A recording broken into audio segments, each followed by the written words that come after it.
And we're back. Here we are again for the third installment in Dave and Ryan Review. How's it going, Dave?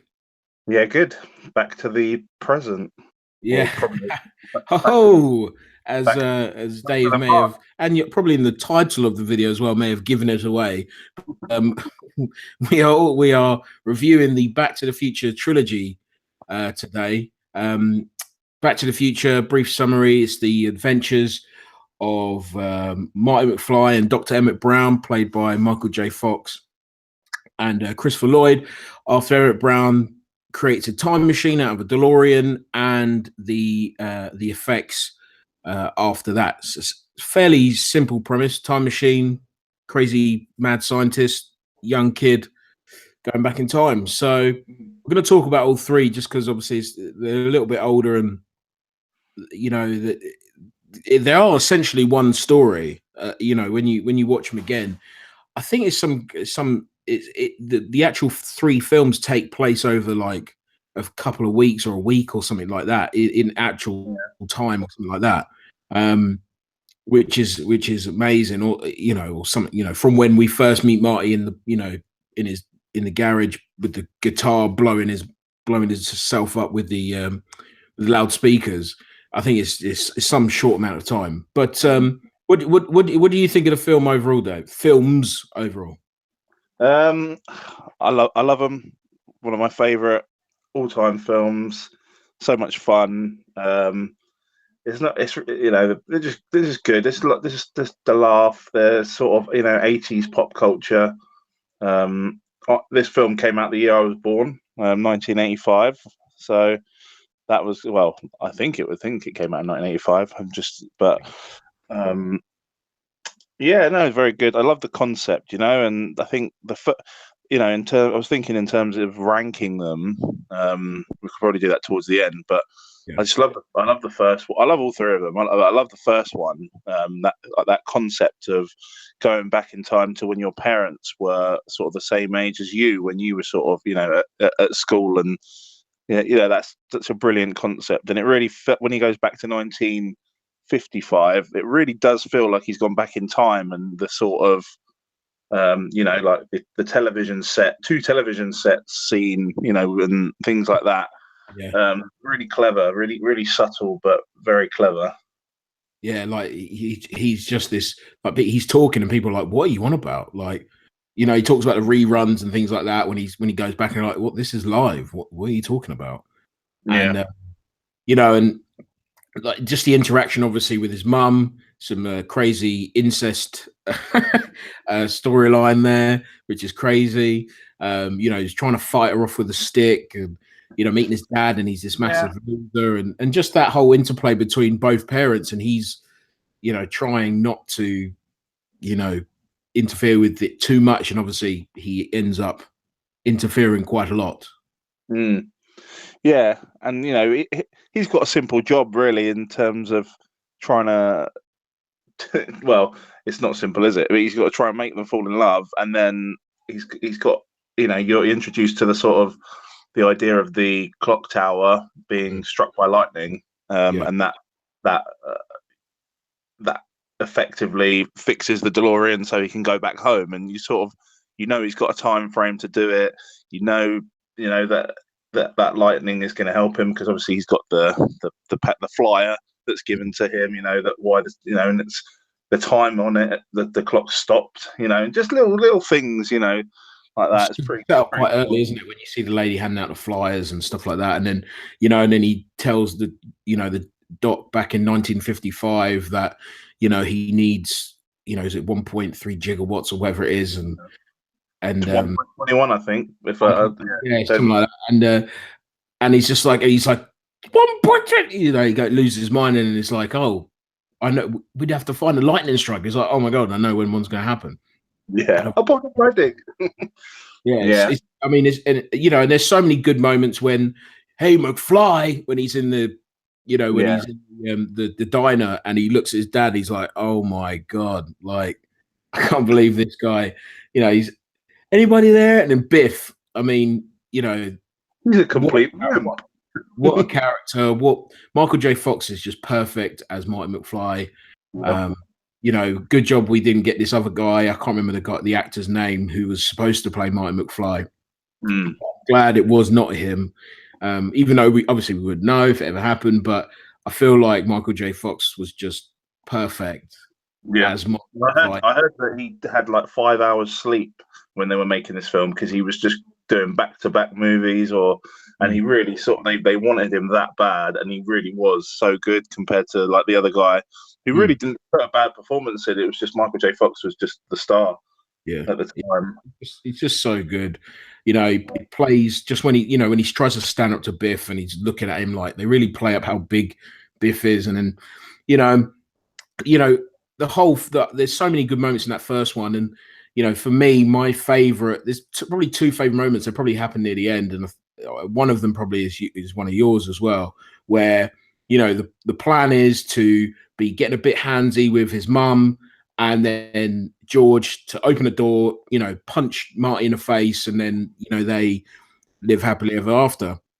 Obviously, that doesn't go to plan. He ends up with, the mum ends up with Biff, and he is very, very rapey. And like when you watch it again, you're like, wow, like that. He was like awful. You don't realize when you're a kid, then you don't realize, but it's really bad. And he's like, get out of here. You don't see it like that at all, do you?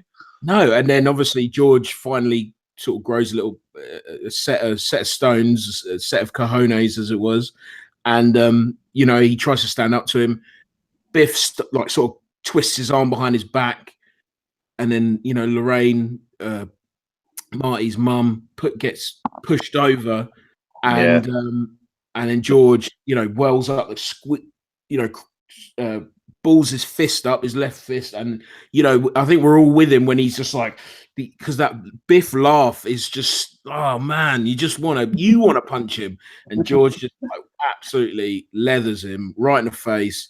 He does the old 360, lands on the ground, and the music is unbelievable at that bit, and obviously it's a good build up, isn't it? All of that, it just makes you root for your hero and he was really being bullied by him the whole film, a big guy doing his homework, and it just was like, this is just how it's going to be for him, and he like you say, he sort of stands up to him. The music in this film, the score, overall, like you said, like we're trying to do all three, and we're sort of fixating on the first one just because obviously it's the first one, but the music all through all three of them is just unbelievable. Just all the little touches, the actual main theme of it, such an iconic theme. You think about even just like sort of special effects, they don't look terrible for 30 years old, most of these ones. The DeLorean, the design of the DeLorean is iconic. It's just so, you see it and you're like, oh man, it's just so well done. The flux capacitor, the time circuits, all of this stuff is just so good. 88 miles an hour, all this, it's so memorable, so well done. It's the subtle things in the film that happen, and you don't realize. So like the woman giving the flyer out to the clock tower ends up being his sort of salvation in finding a way home. The Twin Pines Mall and him knocking over a pine, and then later on, it becomes Lone Pine Mall, and there's loads of little references in there that they sort of time travel is a hard thing to get right, really, and this film does it seamlessly well, and very cool as well with the concept of the car. You think about how it sort of gets used in the second one, where Marty's there for a couple of seconds and then it's like, and Doc basically turns up nearly instantly again, and it's like, "Match your kids, Marty," and then they fly where we go. We don't need roads, and it's just so good, that whole setup for the second one. And then the second one sort of, it's interwoven with the first one because the old Biff goes back. Yeah, he sees them and he's like, "What's going on here?" sort of thing, doesn't he? To get the almanac. It's funny, doesn't he travel in time to 2015, or was it 2017? I can't remember what it was. I think it was 2015 at the beginning of number 2. Yeah, Um, and and it looks absolutely. amazing, you know. And you got to think at the time they had to kind of predict what the future was going to be like in 2015, and They got a couple of things right, didn't they? I think the Cubs won the World Series or something like that, and yeah, yeah, three the look wasn't terrible. I mean, obviously we don't have flying cars and we don't have hoverboards, but we all wish you we know, did. generally it wasn't too bad, and Yeah.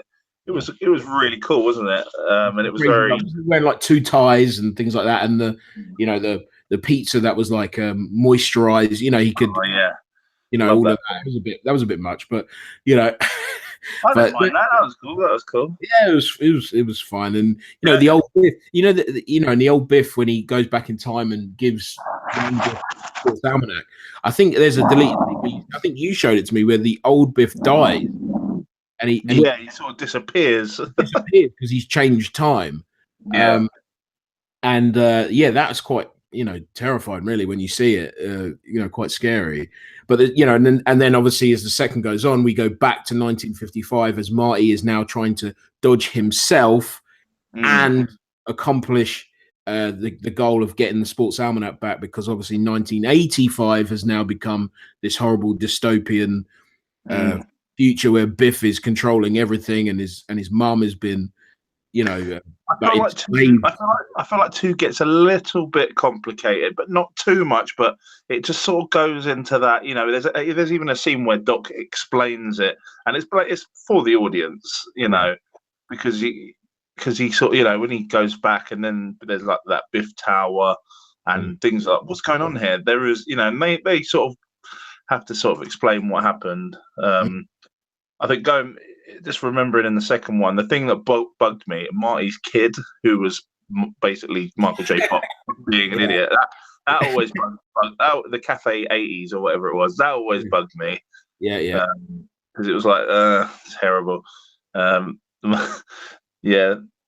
And the thing that as well that bugged me is when Marty goes back to the future in the first one, then his family's all different, and they live in and I was in. It's like, so he's got no memory of that, or is he So just? I think Marty has the memory of all of it because he's sort of outside of. I always thought it as like he has memory of because he's sort of outside of time because he's time traveling, whereas Right. everyone around him is changed. Their memory is changing as they. Okay. I thought the So he must have kind of like two memories of everything, how it used to be, and then how it. Well, no, I always thought he didn't. I always assumed he didn't know the old, like the new past, as it were. So when he went back to 1985 and his family was all good, he Yeah. doesn't. He doesn't actually know what's happened. Yeah. He knows what it was, but he doesn't know what it is now. So Yeah. he was sort of, when he's finding out everything, he's like, "Whoa, what the hell's gone on?" He doesn't know the new past, as it were. So that's Right. how I thought. That's how I think that's how they played it as well. And obviously, as we get to, he gets to Sports Almanac, and they get to the end of the second one, and Doc gets hit by lightning, seemingly destroyed, and then obviously a guy walks up to Marty with a letter explaining that Doc is now in 1885. Yes, that's right. Yeah. 1885, and that he That's amazing because yeah, things would play out that way had Doc's plans you know, amazing. calculated. Yeah, so that was cool, and you're sort of racking your brains and going, okay, all right then.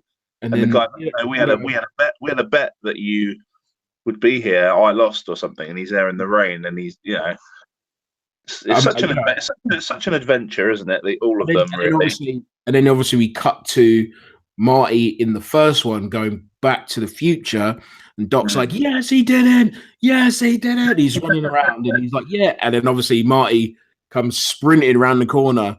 It's like, Yeah. "Doc, I need your help." And it's like, oh man, it's so good. And he's obviously he faints, and then obviously we like to be continued, and we go into the third one.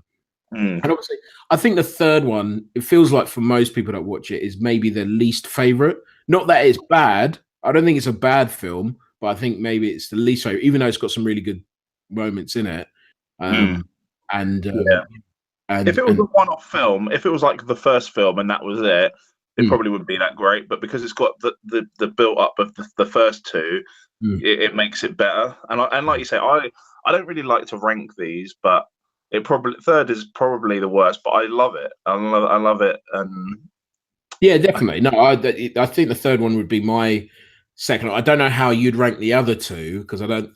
We haven't spoken about. I Yeah, kind of like to see it as a trilogy, to be honest, as one big film in all yeah, three of them, but with the best beginning. So one is definitely my favorite. For yeah. we could. One's my favorite as well. A lot of people like two more. Um, I liked two more as a kid, but that's because I liked the flying cars and the things that didn't really matter. Whereas now I'm older, I kind of like the subtle things and the things that I would have totally missed as a kid, and the parents and the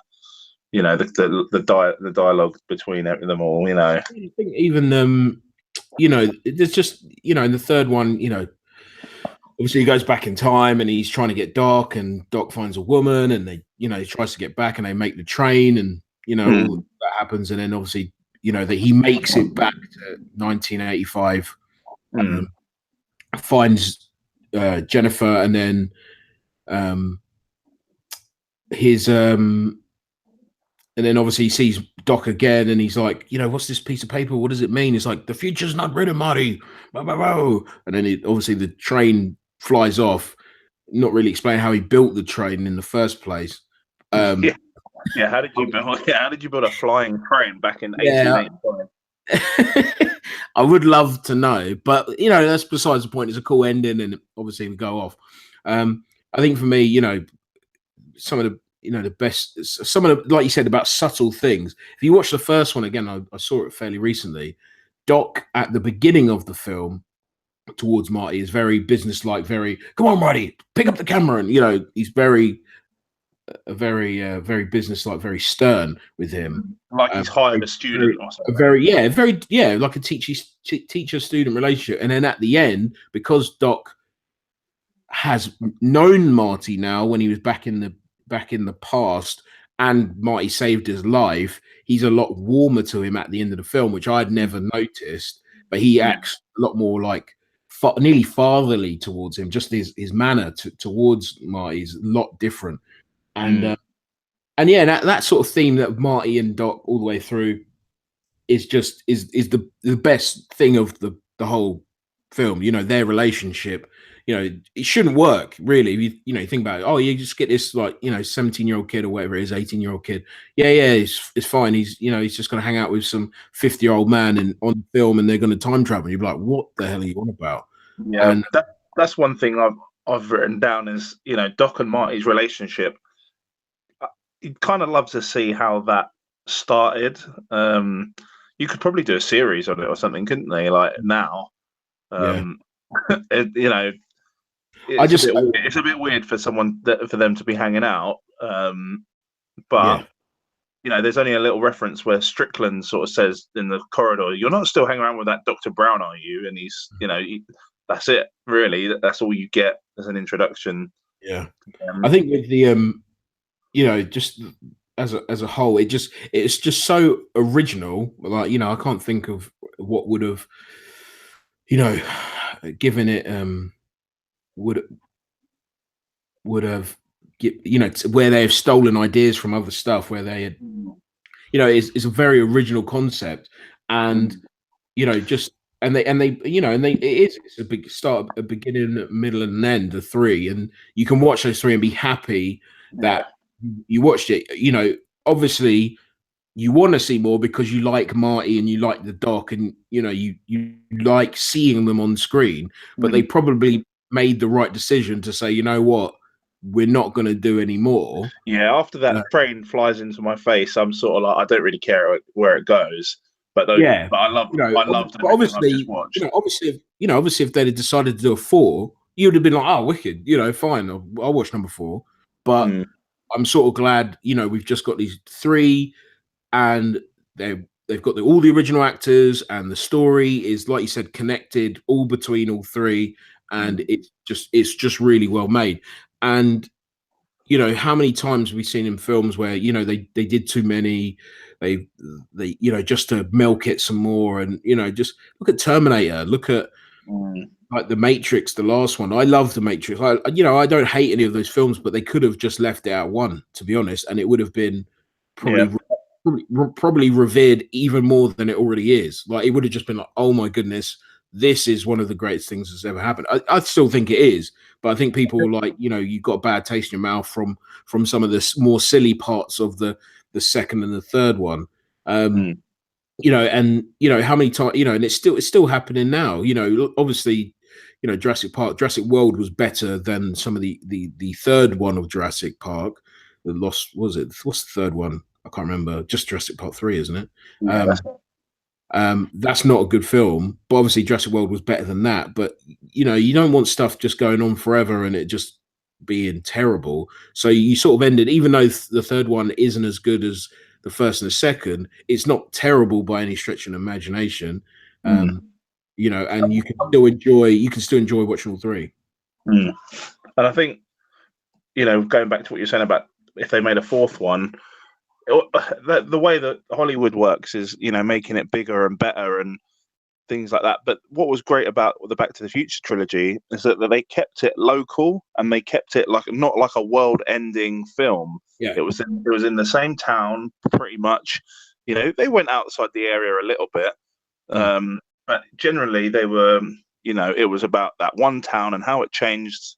Over and like you say, we're over there over the space of a week or two. And it's a great sort of feel to it, and you relate to it because we've all got sort of a hometown or a place we've grown up or somewhere we can kind of imagine it, it happening to us if we stretch our imaginations, to our own town and what our own town is like, and what were our parents like when they were younger, and that's what you need really, and it's kind of got a relatable feel to it. I think. Definitely. I've actually been to the set where it was all filmed. I went to America a few years back, and I actually went to and it really did just add to it. And if anyone's there in LA, you can go and get a movie tour, and it was amazing, And No, definitely, and it's just it's one of those films. I feel like in the history, it will always be. People will love it throughout history. Like kids that are born now, will oh yeah, will grow up and love it because it's easily relatable. Obviously, some of the more pop culture, like you said, pop culture references might not translate now, but you get there's a kid and he meets this crazy scientist and he makes a time machine. It doesn't matter what time that's happening. That's still an interesting thing to watch. And then then they go from there. So I feel like it is one of those, as I've said it a few times, iconic film franchises that through there's not, especially these days, you're not getting many original iconic like movie ideas. What's the most recent original idea? I don't know. Yeah, they're out there, but I know what you mean. This is one that sticks around forever, basically, isn't it? Yeah, this is going to be played forever. In 100 years, in however long that this will be like. Oh, do you remember that Back to the Future film? How funny, because it's well played, it's well acted, and well well made. Yeah. There's one thing that bugs me though, and this is just because of my perspective of it. But when I was a kid, this used to be shown on TV. And there until I got the DVDs or the Blu-rays, there was no swearing in it because obviously back in the day the TV companies used to double the swearing out. So then when the fact that there was swearing in it was like, oh man, that's just ruined it. You don't, the lines are slightly different, aren't they? But this was like one of the first films where you're like, oh right. The doc, like hearing the doc swear and things like that was like, oh well, I didn't want to hear that. Like that's just a personal thing that bugged me. That's right. It's been hard for me to think of a con. I think the only con I thought of was the fact that we didn't see more follow up with Marty's sort of newfound family. Yeah, it wasn't about that though, was it? It wasn't about that though. So, but that I'd have liked to have seen him live with that. See the freakiness, his like reaction to all the weirdness a bit more than we got at the end of the first one, because that'd have been interesting, like how, you know, the relationship with Biff, and you know how he's now like, oh hey Marty, he at the end of the first one, and obviously at the beginning he's like, what you looking at, butthead, you know, and stuff like that. So you know, that's the only thing I would have liked to have seen. But again, like you said, it's not about that. That's not the film's about Marty and Doc and stuff, and that's what it's about. So they had to keep moving and keep it going. And so I think definitely go see it, is my opinion. I think for me, it's a definite watch. It's 100% watch. Own it, buy it, get the poster, and buy the car. Live it, buy DeLorean. You know, sleep in the DeLorean. Just the whole thing. So yeah, excellent film franchise, excellent everything. So yeah, brilliant. So yeah, I think that's it for this week. Yeah, we're not going to do another one this week, are we? Sure, we'll see. We'll do what we'll give, if that's what the fans want. In the yeah, like 4 fans, and I think and both of them are our wife and us. So. So yeah, it's we'll probably do another one next week. I'm not sure what we'll do. We'll have to have a think. And yeah, check out our other ones, Superman and Batman and Robin. Batman and Robin was especially funny, if I do say so myself. And yeah, I think that's about it for this week. You got anything to add, Dave? No, I've enjoyed it, and yeah, we'll see you soon. All right, catch you later.